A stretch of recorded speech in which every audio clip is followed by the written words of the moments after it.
Cette montre, elle vient d'une marque qui a failli disparaître au moins 3 fois, mais elle a jamais lâché. Je vais te présenter aujourd'hui la marque Edox. L'histoire commence en 1884 en Suisse. Un horloger, Christian Ruffeli-Fleury, crée Edox pour une seule raison: fabriquer des montres qui durent.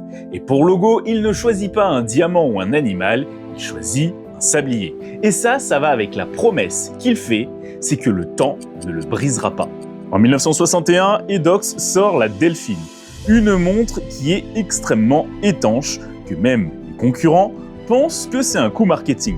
Et son secret est tout simple, le fond est renforcé et il y a un joint double. Et avec cette montre, Edox devient la marque préférée des baroudeurs. Puis arrive la crise du quartz, des milliers de marques disparaissent, Edox, elle, tente le tout, des mécaniques, du quartz et même des mouvements électromécaniques hybrides, comme celle que j'ai ici, qui est équipée d'un mouvement d'inotron. Et pour le coup, ce n'était pas juste de l'innovation, c'était vraiment une question de survie. Et là, on arrive dans les années 80-90 et Edox renaît. Il fabrique des montres pour les pilotes, pour les explorateurs, pour les sports et les conditions extrêmes, parce que Edox se recentre sur ce qu'elle sait faire des montres techniques et surtout robustes. Et encore aujourd'hui, Edox continue de vivre. Alors c'est pas la marque la plus hype, mais justement, cette marque discrète toujours là, elle fabrique toujours des montres au style sportif, des montres robustes, mais la marque est toujours vivante. Et c'est pour ça que ces montres-là ont une histoire à raconter.